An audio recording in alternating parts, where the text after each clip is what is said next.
கர்த்தர் இரக்கமும் ஒருக்கமும் நீடிய சாந்தமும் மிகுந்த கிருபையும் உள்ள தேவனாக இருக்கிறார். உங்கள் மேலே அவர் மிகுந்த கிருபை உள்ளவராக இருக்கிறார். அந்த கிருபையை நம்முடைய வாழ்க்கையிலே அனுபவிக்க வேண்டுமானால் அந்த கிருபையின் ஆசீர்வாதங்களை நாம் இந்த உலகத்திலே அனுபவிக்க சுதந்திரிக்க நமக்கு விசுவாசம் தேவைப்படுகிறது. ஆகவே விசுவாசம் இல்லாமல் தேவனுக்கு பிரியமாயிருப்பது கூடாத காரியம் என்று வேதம் சொல்கிறது. ஆகவே ஒவ்வொரு தேவனுடைய பிள்ளையும் இயேசு கிறிஸ்துவை ஆண்டவராக இரட்சகராக ஏற்றுக்கொண்ட ஒவ்வொரு மனிதனும் இந்த விசுவாசத்திலே வாழுகிறதை குறித்து நாம் கற்றுக்கொள்ள வேண்டியது மிக அவசியம். விசுவாச வாழ்க்கையை குறித்து நாம் அறிந்து அந்த விசுவாசத்தை நமக்குள்ளே கட்டி எழுப்ப வேண்டியது மிக மிக அவசியம் என்பதை நாம் தொடர்ந்து தியானித்து கொண்டிருக்கிறோம். இந்த விசுவாசம் என்பது ஒரு டாக்ட்ரின் அல்ல, ஒரு பிரசங்க சப்ஜெக்ட் இல்லை. இன்றைக்கி நிறைய பேர் விசுவாசம்னா அது ஒரு பிரசங்க தலைப்பாக பார்க்கிறார்கள், அல்லது பிரசங்கத்தில் இருக்கிற ஒரு 5-6 குறிப்புகளில் இது விசுவாசம் என்பது ஒரு குறிப்பு மாதிரி யோசித்துட்டு போயிடுறாங்க. Faith is not a doctrine, faith is a law. Faith is a law of life. நம்முடைய வாழ்வுக்கான ஒரு விதிமுறை. விசுவாசம் என்பது நம்முடைய வாழ்க்கைக்கான ஒரு பிரமாணமாக, கோட்பாடாக கர்த்தர் அதை வைத்திருக்கிறார். ஆகவே அந்த கோட்பாடு, அந்த பிரமாணத்தை நாம் கற்றுக்கொள்ளும் பொழுது நாம் யாராக இருந்தாலும், எந்த பின்னணியை சேர்ந்தவர்களாக இருந்தாலும், படித்தவர்களோ படிக்காதவர்களோ, திறமை உள்ளவர்களோ திறமை இல்லாதவர்களோ, யாராக இருந்தாலும் இந்த விசுவாசத்தினால் உண்டாகிற நன்மைகளை இந்த உலகத்திலே நாம் அனுபவிக்க முடியும். அதனால தான் இதை பிரமாணம் என்று சொல்கிறோம், இதை கோட்பாடு என்று சொல்கிறோம். இதை யார் வேண்டுமானாலும் கற்றுக்கொள்ள முடியும், யார் வேண்டுமானாலும் அந்த பிரமாணத்தை இயக்க முடியும். இயக்கி அதுக்குள் இருக்கிற அந்த விசுவாச கோட்பாட்டினால் உண்டாகிற நன்மைகளை என்னெல்லாம் உண்டாக முடியுமோ அதையெல்லாம் நாம் இந்த உலகத்திலே அனுபவிக்க முடியும். விசேஷமாக உதாரணத்துக்கு சொல்லணும்னா, வேதம் சொல்லுகிறது, நம்முடைய விசுவாசமே உலகத்தை ஜெயிக்கிற ஜெயம். உலகத்தை ஜெயிக்கிறதுக்கு நம்ம பாடுபட வேண்டியதில்லை, கஷ்டப்பட வேண்டியதில்லை, தடுமாறிக்கிட்டு இருக்க வேண்டியதில்லை. விசுவாசித்தால் உலகத்தை ஜெயிக்கலாம். அப்போது விசுவாசத்தை கற்றுக்கொள்ள வேண்டியது எவ்வளவு அவசியம்னு பாருங்கள். விசுவாசத்தை நாம் புரிந்து கொள்ள வேண்டியது எவ்வளவு அவசியம்னு யோசித்து பாருங்கள். ஆகவே தான் இது ஒரு கோட்பாடாக இருக்கிறபடினால்தான் நமக்கு இது ஒரு பெரிய மகிழ்ச்சியான ஒன்றாக இருக்கிறது. ஏன்னா ஒரு காலத்தில் நாங்கள்லாம் என்ன நினச்சோன்னா, இந்த விசுவாசமெல்லாம் நமக்கு வரவே வராது, இந்த விசுவாசத்துலலாம் நம்ம வாழவே முடியாது, இந்த விசுவாசம் என்பது சிலருக்கு மட்டும் கொடுக்கப்பட்டிருக்கிற ஒரு தேவனுடைய ஈவு, அப்படி தான் நாங்கள் நினச்சிக்கிட்டு இருந்தோம். ஆனால் வேதத்தை கற்றுக்கொள்ளும் பொழுது வேதம் அப்படி சொல்லவில்லை. விசுவாசம் என்கிற கோட்பாட்டை யார் வேண்டுமானாலும் கற்றுக்கொண்டு யார் வேண்டுமானாலும் அதை வாழ்க்கையில் அபியாசப்படுத்த முடியும், விசுவாசத்தை பெற்றுக்கொள்ளவும் முடியும், விசுவாசத்தை வளர்த்து கொள்ள முடியும், விசுவாசத்தினாலே மலைகளை பெயர்த்து தள்ள முடியும், யாருனாலும், எவனாகிலும். அதனால தான் இயேசு 11:23 அந்த வேர்டை உபயோகப்படுத்தினார். ரொம்ப இயேசு சொல்லுகிற ஒவ்வொரு வார்த்தைக்கும் வெயிட் இருக்குது பாருங்கள், கனமான வார்த்தை. எவனாகிலும் எப்படி பேசுகிறார் பாருங்கள், எவனாகிலும், ரொம்ப பெரிய வார்த்தை பாருங்கள். It includes every one on this earth, any man, any one.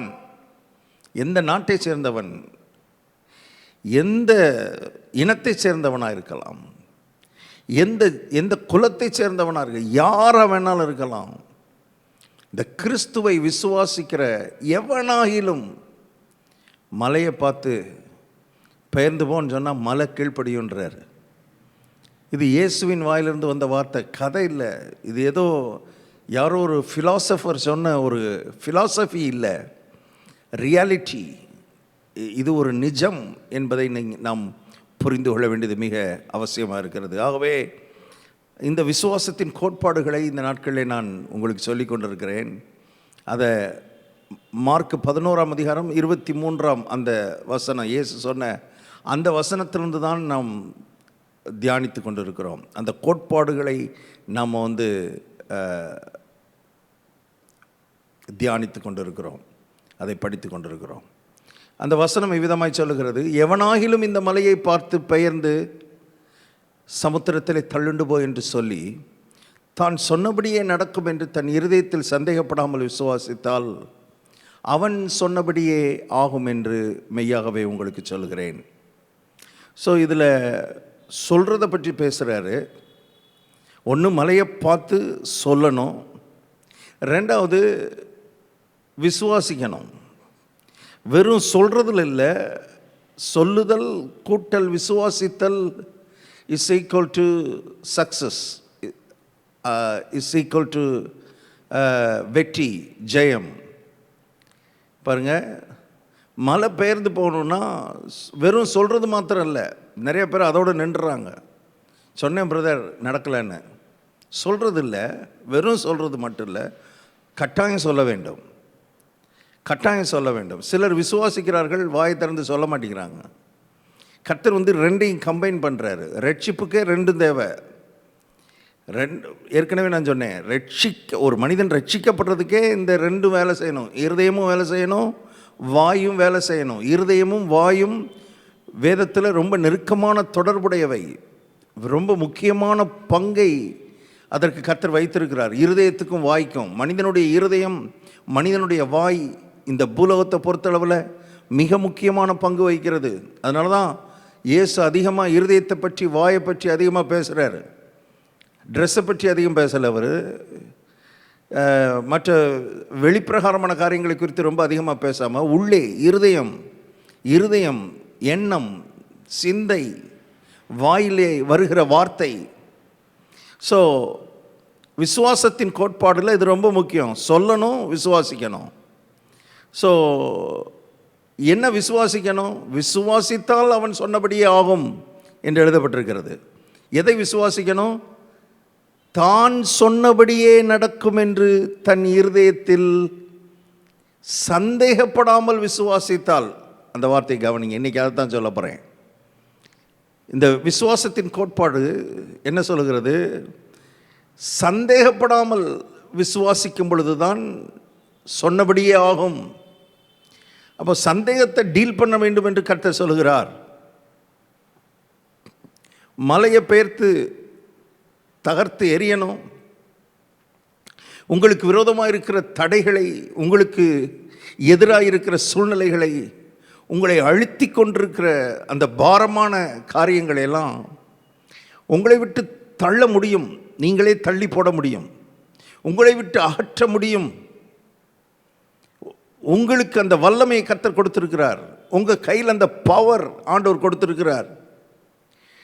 அதை தான் டீச் பண்ணுறார். இயேசு சொன்னதுலேருந்து தான் நான் சொல்லிகிட்டு இருக்கிறேன். அதை நீங்கள் செய்ய முடியும். எப்படி செய்ய போகிறீர்கள்? சொல்கிறது மாத்திரமல்ல, சந்தேகப்படாமல் விசுவாசித்தால் அவன் சொன்னபடியே ஆகும். அப்படி அதை சேர்த்துருக்கிறார். வெறும் விசுவாசித்தால் இல்லை, சந்தேகப்படாமல் விசுவாசித்தால். அப்போது விசுவாசிக்கிறதுக்கு ஒரு பெரிய தடையாக மனிதனுடைய இருதயத்துக்குள்ளே நுழைவது என்னென்னா சந்தேகம். இது எல்லாரும் கடந்து போகிற ஒரு காரியம். சந்தேகம் என்பது, சந்தேகமே படாத ஆள் இந்த உலகத்திலே கிடையாது. எந்த ஊழியக்காரரும் கிடையாது, எந்த வரம்பெற்ற தேவதாசனும் கிடையாது. எல்லாரும் இதன் வழியாக கடந்து போயிருக்கிறார்கள். சந்தேகப்படுகிற சூழ்நிலை நமக்கு உண்டாகிறது இயல்பு. சந்தேகம் நம்முடைய மனதில் வந்துடுது. ஒரு நேரம் நம்முடைய இருதயம் நல்ல ஃபெய்த்தில் இருக்குது, அந்த விசுவாசத்தில் இருக்குது. பாருங்கள், கர்த்தர் நான் சொன்னபடியே நடக்கச் செய்ய உண்மை உள்ளவர், அவர் செய்து முடிக்கிறவர், அப்படியெல்லாம் நமக்குள்ளே உண்டாகுது. ஆனால் வெளியே போகும்போது, வீட்டுக்குள்ளே இருக்கும் பொழுது, நம்ம பலவிதமான சூழ்நிலைகளின் நடுவிலே கடந்து செல்லும் பொழுது, அந்த சூழ்நிலைகளுடைய சத்தம் ரொம்ப அதிகமாக இருக்கும் பொழுது, பெருசாக இருக்கும்போது, சூழ்நிலைகளுடைய அந்த தாக்குதல் ரொம்ப அதிகமாய் நம்ம மேலே இருக்கும் பொழுது, அப்படியே நம்முடைய மனசு அப்படியே அந்த உறுதித்தன்மை, விசுவாசத்தின் உறுதி அப்படியே தடுமாறுது பாருங்க. ஏன்னா விசுவாசம் என்பது அது ஒரு உறுதின்னு எபிரேயர் 11:1 வாசிக்கிறோம். விசுவாசமானது நம்பப்படுகிறவைகளின் உறுதியும் காணப்படாதவைகளின் நிச்சயமாக இருக்கிறது. இந்த உறுதியும் நிச்சயமும் அப்படியே தாக்கப்படுகிறது. உறுதியும் நிச்சயமும் அப்படியே கலங்குது, அது அப்படியே கலைக்கப்படுகிறது. நம்முடைய மனதில், நம்முடைய உள்ளம் அப்படியே தத்தளிக்கிறது. சந்தேகம் உள்ளே வந்துடுது. பட் விசுவாசத்தின் கோட்பாடு என்ன சொல்லுதுன்னா, சந்தேகப்படாமல் விசுவாசித்தால் அவன் சொன்னபடியே ஆகும். இப்போ சந்தேகம்ன்ற இடத்துலேருந்து விசுவாசம்ங்கிற இடத்துக்கு யாருனாலும் வரலாம், யாருனாலும் வர முடியும். அதான் இயேசு அதனால தான் இயேசு இந்த இடத்துல சொல்கிறாரு, எவனாகிலும் யாருனாலும் சந்தேகம் அப்படின்ற இடத்துலேருந்து விசுவாசம் என்கிற இடத்துக்கு நாம் நகர்ந்து விட முடியும். பாருங்க, சந்தேகப்பட்டுக்கிட்டே இருந்தோம்னா, காலமெல்லாம் நம்முடைய இருதயத்தை சந்தேகத்துக்கு திறந்து கொடுத்துக்கிட்டே இருந்தோம்னா, நம்முடைய மனதை சந்தேகத்துக்கு திறந்து கொடுத்துக்கிட்டே இருந்தோம்னா, வேதத்தில் எழுதப்பட்டிருக்கிறது, சந்தேகப்படுகிறவன் காற்றினால் அலைபட்டு அலைகிற கடலின் அலைக்கு ஒப்பாயிருக்கிறான். அப்படிப்பட்டவன் தேவனிடத்திலிருந்து எதையாயிலும் பெற்றுக்கொள்ளலாம் என்று நினையாதிருப்பானாக. பாருங்க, நம்ம சந்தேகப்படாமல் கர்த்தர்ட்ட ஜெபிக்கும் பொழுது சந்தேகப்படாமல் கேட்கணும்னு கர்த்தர் சொல்கிறார். ஆனால் சந்தேகம் வந்துடுதே, என்ன செய்கிறது? பாருங்கள், நமக்கு தெரியும், பேதுரு சீஷர்கள் எல்லாரும் படகுல போய்கிட்டு இருக்கிறாங்க. பயங்கரமான புயல், காற்று எல்லாம் வருது. இயேசு படகுல இல்லை. அவர் இங்கே புயல் அடிக்குது, பயங்கரமாக அலை மோதுது. அந்த நேரம் அவர் நடந்து வருகிறார், கடல் மேலே, தண்ணீரின் மேலே நடந்து வருகிறார். இவர்களுக்கு அவரை பார்த்த உடனே, கடல் மேலே தண்ணி மேலே இதுவரைக்கும் நடந்ததை அவங்க பார்க்கல. இப்போ பார்த்த உடனே இவர்களுக்கு அது ஒரு பெரிய ஆச்சரியமாகவும் மாத்திரமல்ல பயமாகவும் இருந்தது. அது ஏதோ பேய் வருத மாதிரி இவங்க நினச்சிக்கிட்டாங்க. ஆவேசம் என்று அலறினார்கள் என்று வேதம் சொல்லுகிறது. இவங்க பயப்படுறதை பார்த்து உடனே இயேசு பேச ஆரம்பிக்கிறார். எனக்கு ஆச்சரியமாக இருக்குது அதை வாசிக்கும்போது. இயேசு, இவங்க பயப்படுறாங்களே, அலையை பார்த்து பயப்படுறாங்க. ஏற்கனவே அலையை பார்த்தும் கடலை பார்த்தும் காற்றை பார்த்தும் பயந்துக்கிட்டு இருக்கிறாங்க. இப்போ தன்னையும் பார்த்து பயப்படுறாங்க. தான் யாருன்னே தெரியாமல் பயப்படுறாங்களே. இப்போ இவங்களுக்கு முதல்ல என்ன செய்யணும் தெரியுமா? முதல்ல அந்த அலையை அமர்த்தணும், அந்த காற்றை அமைதிப்படுத்தணும். அதை இம்மீடியட்டாக இயேசு செஞ்சுருந்தாருன்னா இவங்க பயம் நீங்கியிருக்கும், இவர்களுடைய கலக்கம் நீங்கியிருக்கும். ஏன்னா காற்றையும் கடலையும் அமர்த்தினது அவங்க ஏற்கனவே அதெல்லாம் பார்த்துருக்குறாங்க. இயேசு அதெல்லாம் செய்ய முடியும். அப்போ இவர் தான் இயேசுன்றதையும் உடனே அவர்கள் புரிந்து கொண்டிருந்திருப்பார்கள். ஸோ காற்றையும் கடலையும் அமர்த்தியிருந்தால் முதல்ல கடலில் ஒரு அமைதி உண்டாயிருக்கும், இவங்க மனசுலையும் ஒரு அமைதி உண்டாயிருக்கும், இயேசுதான்றதும் இவங்களுக்கு தெரிஞ்சிருக்கும். ஆனால் இயேசு என்ன பண்ணார்னா, காற்றையும் கடலையும் அமர்த்துறத யோசிக்காமல், அதை செய்யாமல் இவர்களை பார்த்து பேசுகிறார். நீங்கள் மத்தேயு 14ஆம் அதிகாரத்தை வாசித்து பார்த்தீங்கன்னா, இயேசு அவர்களோடே பேசினார் என்று எழுதப்பட்டிருக்கிறது. என்ன பேசுகிறாரு?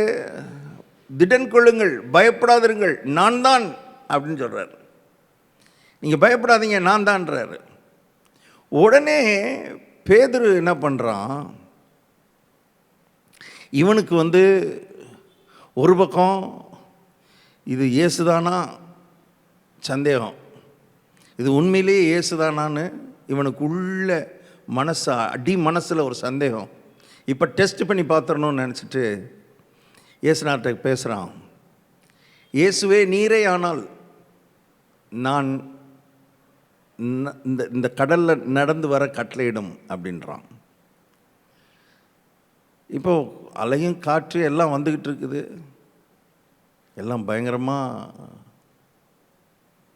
அலை மோதிக்கிட்டு இருக்குது.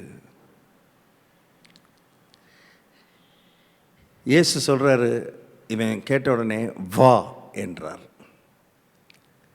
எந்த செகண்ட் தாட்டும் இல்லாமல், எதை குறித்தும் யோசிக்காமல் பேதுரு கடலில் குதிச்சிட்டான். கடலில் குதித்தவன் இயேசுவை போலவே அவனும் நடக்க ஆரம்பித்தான்.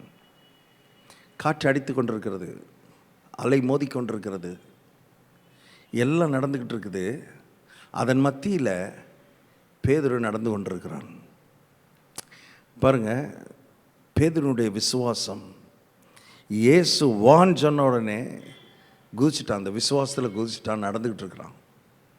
இவன் நடந்த சில நிமிடங்களில் இதுவரைக்கும் இயேசுவை பார்த்துக்கிட்டு இருந்தவன், இதுவரைக்கும் இயேசு சொன்ன வார்த்தை கேட்டுக்கிட்டு இருந்தவன் திடீர்னு காற்று பலமாக இருக்கிறதை பார்த்தான். விசுவாசத்திலே கடல் மேலே நடந்தவன் பேதுரு சாதாரணமான ஆள் இல்லை. பாருங்க, விசுவாசத்திலே கடலில் நடந்தவன், தண்ணி மேலே இயேசுவை போல நடந்தவன், அவனே சந்தேகப்பட்டான். அவனுக்கே சந்தேகம் வந்து விட்டது. நான் என்ன சொல்கிறேன்னா, சந்தேகம் வருவதற்கு வாய்ப்பு இருக்கிறது. ஆனால் சந்தேகத்திலே வாழ்ந்து கொண்டு இருக்கக்கூடாது. சந்தேகத்திலே காலமெல்லாம் வாழ்ந்துக்கிட்டு இருந்தோம்னா காலமெல்லாம் நம்ம தேவனிடத்தில் ஒன்றையும் பெற்றுக்கொள்ள முடியாது.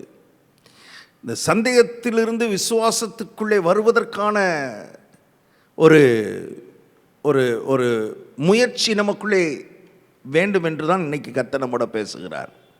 இல்லைன்னா அலையாத்தான் இருக்கும், புயலாத்தான் இருக்கும், சூழ்நிலையாத்தான் இருக்கும்.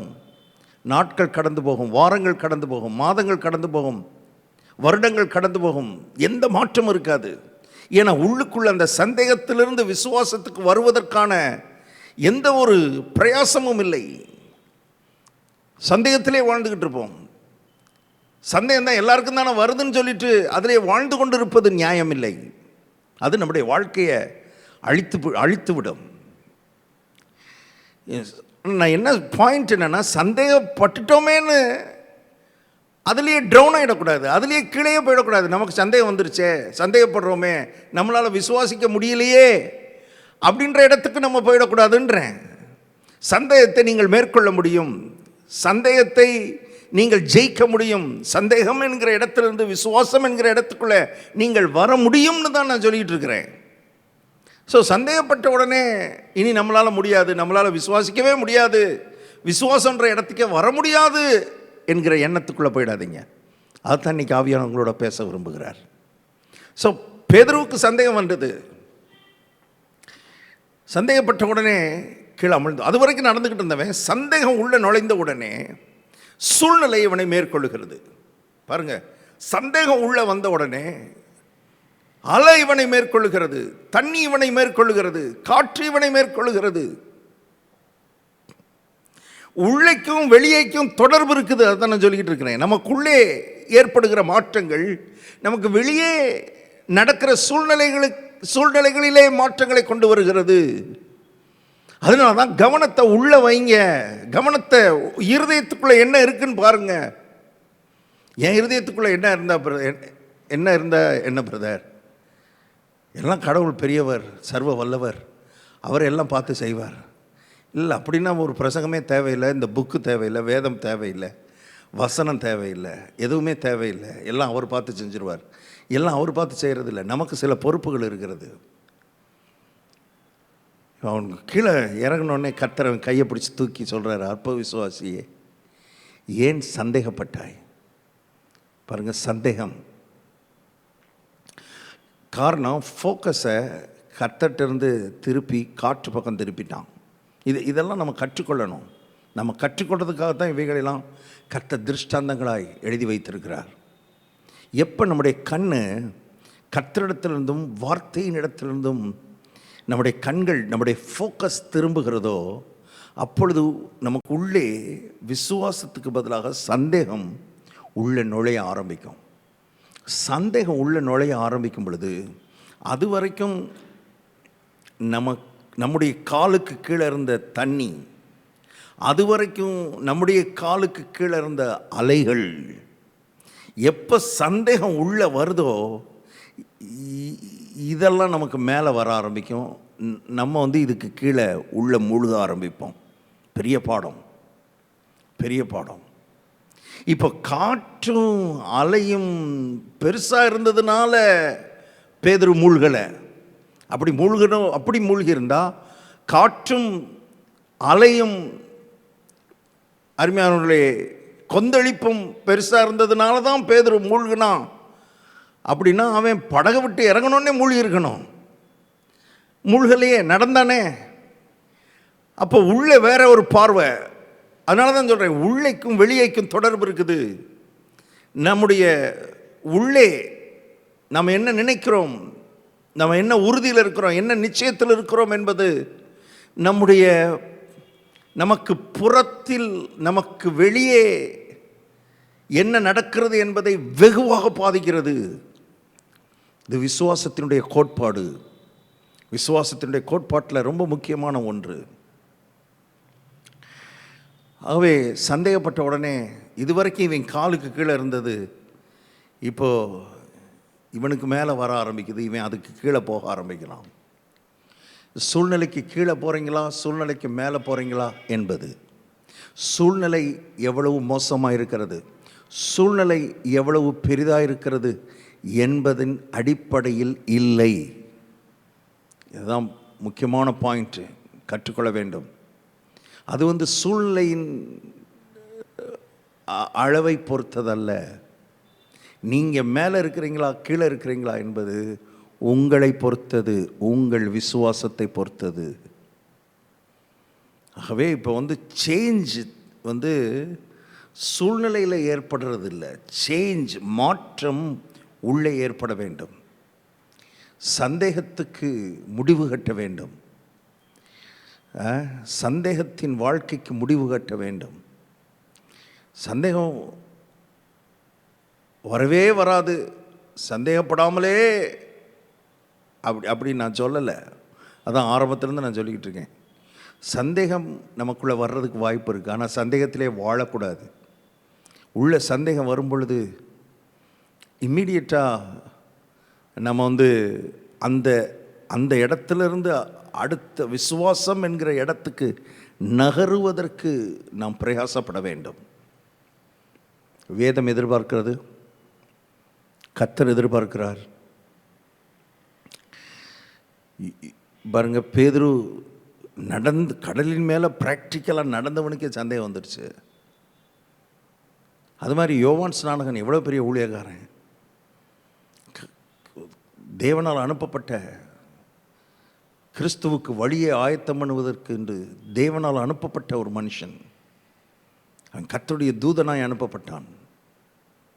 அவன்தான் இந்த கிறிஸ்துவை மேசியானே சொன்னான், இந்த உலகத்துக்கு அறிமுகப்படுத்தினான். மனிதர்களுக்கு யோவான் ஸ்நானகன் தான் அறிமுகப்படுத்துகிறான்.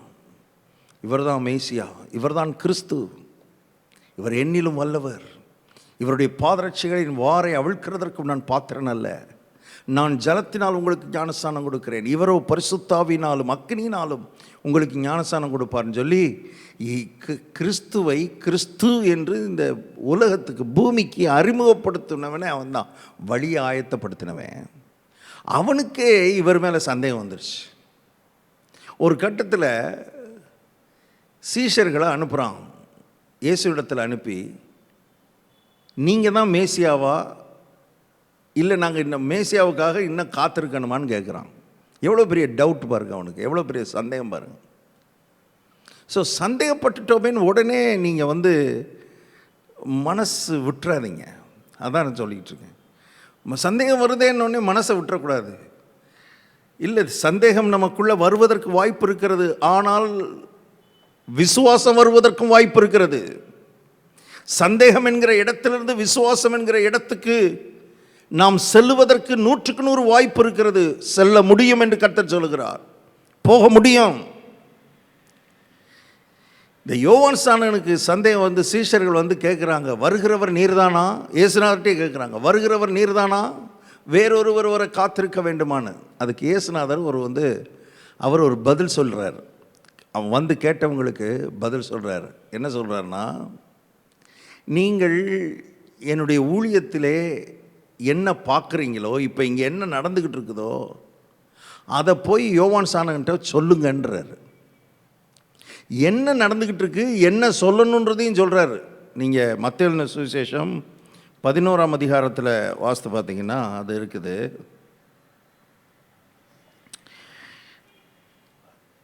சீஷர்கள் வந்து கேட்குறாங்க, 3வது வசனம், வருகிறவர் நீர்தானா அல்லது வேறொருவர் வரை காத்திருக்க வேண்டுமா என்று அவரிடத்தில் கேட்கும்படி அனுப்பினான். இயேசு அவர்களுக்கு பிரதியுத்தரமாக, நீங்கள் கேட்கிறதையும் காண்கிறதையும் யோவானிடத்தில் போய் அறிவியுங்கள். அவனுக்கு சந்தேகம் வந்துருச்சு, இவர் தானான்னு.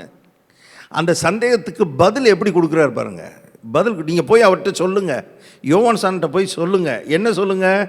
நீங்கள் கேட்கிறதையும் காண்கிறதையும் யோவானிடத்தில் போய் அறிவியுங்கள். அது என்ன? கேட்கிறதும் காண்கிறதும் என்ன? குருடர் பார்வையடைகிறார்கள், சப்பானிகள் நடக்கிறார்கள், குஷ்டரோகிகள் சுத்தமாகிறார்கள், செவிடர் கேட்கிறார்கள், மரித்தோர் எழுந்திருக்கிறார்கள், தரித்திரருக்கு சுவிசேஷம் பிரசங்கிக்கப்படுகிறது. என்னிடத்தில் இடரல் அடையாதிருக்கிறவன் எவனோ அவன் பாக்கியவான் என்றார். இதை குறித்து ஒரு ஊழியக்காரர் சொல்கிறாரு. இந்த வசனத்தை சொல்லும்போது இயேசு என்ன சொன்னாராம் யோவான் சானுடைய சீஷர்களுக்கு? இந்த குருடர் பார்வையிடுகிறார்கள், செவிடர் கேட்கிறார்கள், மரித்தோர் உயிரோடு எழுந்திருக்கிறார்கள், இதெல்லாம் சொல்கிறார் பாருங்க. இது என்னன்னா, ஆக்சுவலாக ஏசாயா தீர்க்கதரிசியின் புஸ்தகம் 35ஆம் அதிகாரத்தில் இருக்கிற ஒரு வசனம். அந்த வசனம் இங்கே நிறைவேறுது. அந்த வசனம், அந்த தீர்க்கதரிசன வசனம் இங்கே நிறைவேறிக்கிட்டு இருக்குது. இப்போ இங்கே இந்த வசனம் நிறைவேறுதுன்றத இயேசு யோவான் சானுடைய சீஷர்களுக்கு சொல்லி போய் இந்த வசனத்தை சொல்லுங்கன்றார். Go and tell him the word of God. தேவனுடைய வசனத்தை, தேவனுடைய வார்த்தையை அவங்கிட்ட போய் சொல்லுங்க. ஒரு ஊழியக்காரர் அருமையாக இதை சொல்லும்போது என்ன சொல்கிறாருன்னா, யோவான் ஸ்நானகனுடைய சந்தேகத்துக்கு மருந்து, யோவான் ஸ்நானகனுடைய சந்தேகத்துக்கு பதில் இயேசு என்ன சொல்றார்னா, வார்த்தையை சொல்லுகிறார். எழுதப்பட்ட வார்த்தையை சொல்லி அனுப்புகிறார். வார்த்தை தான் சந்தேகத்துக்கு தீர்வு. கர்த்தருடைய வசனம் தான் சந்தேகத்துக்கு பதில். சந்தேகம் என்கிற இடத்திலிருந்து விசுவாசம் என்கிற இடத்துக்கு வருவதற்கு நம்ம இன்னும் கொஞ்சம் ஆழமாய், இன்னும் கொஞ்சம் ஷார்ப்பா, இன்னும் கொஞ்சம் கவனமாய் வார்த்தையை கவனிக்க வேண்டும். இதுதான் இன்னைக்கு கர்த்தர் நம்மோடு பேச விரும்புகிறார். வார்த்தையை கவனிக்க வேண்டும். அதனால தான் விசுவாசம் எப்படி வரும்னு பவுல் எழுதும் பொழுது சொல்கிறாரு, விசுவாசம் கேட்கிறதுனால் வரும், கேள்வியினால் வரும், கேள்வி தேவனுடைய வார்த்தையினால் வரும். சந்தேகம் நீங்கி விசுவாசம் உள்ள வர்றதுக்கு கர்த்தர் வைத்திருக்கிற வழி என்னன்னா கர்த்தருடைய வார்த்தை. அதை இயேசு யோவான் ஸ்நானகனுக்கு அதைத்தான் சொல்லி அனுப்புகிறார். நீ உனக்கு இருக்கிற சந்தேகம் நீங்கணும்னா வார்த்தையை பார். ஏசாயா 35 அதிகாரத்தை பார். அதில் எழுதப்பட்ட வார்த்தையை பார், வசனத்தை பார். வசனத்தை பார்க்கும் பொழுதுதான் சந்தேகம் நீங்கும். வசனத்தை பார்க்கும் பொழுதுதான் விசுவாசம் உனக்குள்ளே வரும். விசுவாசம் உனக்குள்ளே வரும் பொழுது நீ சொன்னபடியே ஆகும். சந்தேகப்படாமல் விசுவாசித்தால் அவன் சொன்னபடியே ஆகும். ஸோ 2 காரியம், முக்கியமான காரியத்தை இன்றைக்கி நான் சொல்லியிருக்கிறேன். 1, சந்தேகம் நமக்குள்ளே வருவதற்கு 100% வாய்ப்பு இருக்கிறது. ஆனால் சந்தேகப்பட்டுட்டோமே எனக்குள்ள சந்தேகம் வந்துருச்சே அப்படின்னு மனம் முறிஞ்சு அதோடு அப்படியே உட்காந்துடக்கூடாது. அது உட்காந்துட்டோன்னா அந்த புயலும் காற்றுக்கு உள்ளே மூழ்கிடுவோம். நம்ம சூழ்நிலைக்கு உள்ளே மூழ்கிடுவோம். இல்லை, அதற்கு ஒரு தீர்வை கர்த்தர் வைத்திருக்கிறார். வார்த்தைக்கு நேராக நம்முடைய கண்களை திருப்பணும். வசனத்துக்கு நேராக நம்முடைய கண்கள், தேவனுடைய வாக்குத்தத்தங்கள், தேவனுடைய வார்த்தைகள், அந்த வார்த்தைகள் நம்முடைய மனதை ஆட்கொள்வதற்கு நம்முடைய நேரத்தை அதுக்கு கொடுக்கணும். நம்முடைய சூழ்நிலைகளின் மத்தியிலே புயலும் காற்றும் அலைகளும் மோதிக்கொண்டிருக்கிற நேரத்தில் தான் வா என்று இயேசு சொன்ன அந்த வார்த்தையின் மேலே கண்ணை பதித்து உள்ளே இறங்கினா பாருங்க. காற்று அடிச்சுக்கிட்டு தான் இருக்குது, அலை வந்துக்கிட்டு தான் இருக்குது, படகை மோதிக்கிட்டு தான் இருக்குது, படகு அலை கழிக்கப்பட்டு கொண்டு தான் இருக்கிறது. ஆனால் இது எல்லாத்துக்கும் மேலே அவனுடைய ஃபோக்கஸ் அந்த வா என்ற வார்த்தை. நம்முடைய சூழ்நிலைகள் எல்லாவற்றின் மத்தியிலும் வார்த்தைக்கு நம்முடைய கவனத்தை திருப்பும் பொழுது அந்த வார்த்தை நமக்குள்ளே விசுவாசத்தை ஊடுருவச் செய்து இந்த கடலையும் புயலையும் காற்றையும் நம்ம காலுக்கு கீழே வச்சு அதன் மேலே நம்மை நடக்கிறவர்களாய் மாற்றும். மலையை பார்த்து பேசி அதை பெயர்த்து தள்ள முடியும். இட்ஸ் அ லா. இது ஒரு கோட்பாடு, இது ஒரு பிரமாணம், இது பிரின்சிபல். இப்படி தான் வேலை செய்யும். இது இப்படி தான் செட் பண்ணி கர்த்தர் எஸ்டாப்ளிஷ் பண்ணி வச்சிருக்கிறார். இது இப்படி தான் வேலை செய்யும். அவை அதை புரிந்து கொண்டு நம்மை அதற்கு ஒப்பு கொடுத்து, ஒன்று சந்தேகப்படுறதுனாலேயே நம்ம மனம் முறிஞ்சு போயிட வேண்டியதில்லை. நம்பர் 2, சந்தேகத்திலிருந்து நம்ம விசுவாசத்துக்கு நாம் வர முடியும். சந்தேகம் என்கிற இடத்துலேருந்து விசுவாசம் என்கிற இடத்துக்கு யாராக இருந்தாலும் நீங்கள் வர முடியும். நம்பர் 3, எப்படி வரப்போகிறோம்? வார்த்தையின் மேல், சூழ்நிலைகளின் மத்தியிலே வார்த்தையின் மேலே நம்முடைய மனசை வார்த்தைக்கு பறி கொடுத்துருங்க. இன்றைக்கி அநேகர் சூழ்நிலைக்கு மனசை பறி கொடுத்துட்டாங்க. தங்களை சுற்றி இருக்கிற புயலுக்கும் காற்றுக்கும் பறி கொடுத்து விட்டார்கள். நான் சொல்கிறேன், வசனத்துக்கு பறி கொடுத்துருங்க. உங்கள் மனசை வார்த்தைக்கு பறி கொடுங்க. தேவனுடைய வார்த்தைக்கு ஒப்பு கொடுத்துருங்க. வார்த்தை உள்ளே போகட்டும். வார்த்தை உள்ளே போகும்போது விசுவாசம் ஆட்டோமேட்டிக்காக உள்ளே டெபாசிட் பண்ணப்படும். நீங்கள் மலைகளை பெயர்த்து தள்ளலாம். ஜெபிப்போம். நல்ல பிதாவே, நாங்களுமே நன்றியோடு துதிக்கிறோம். இந்த நாளில் நீர் பேசின வார்த்தைகளுக்காக நாங்களும் நன்றியோடு துதிக்கிறோம். சந்தேகப்படுவது இயல்பு என்றாலும் சந்தேகத்திலேயே வாழ வேண்டிய அவசியமில்லை என்பதை நீர் எங்களுக்கு போதித்ததுக்காக ஸ்தோத்திரம். நாங்கள் காலமெல்லாம் இருமனமுள்ளவர்களாய், நிலையற்று அலைகிற அலைகளுக்கு ஒப்பானவர்களாய் நாங்கள் வாழாதபடி விசுவாசத்திலே நிமிர்ந்து நிற்கிறவர்களாக, விசுவாசத்திலே அலைகளை, காற்றையும் கடலையும் காலுக்கு கீழே வைத்து அதன் மேலேயே நடக்கிறவர்களாக, மலைகளை பெயர்த்து தள்ளுகிறவர்களாக, சூழ்நிலைகளிலே மாற்றத்தை உருவாக்குகிறவர்களாக, கர்த்தாவே, இந்த வார்த்தை கேட்கிற அத்தனை பேரையும் நீர் அந்த இடத்துக்கு நீர் நகர்த்துகிறதற்காய் ஸ்தோத்திரம்.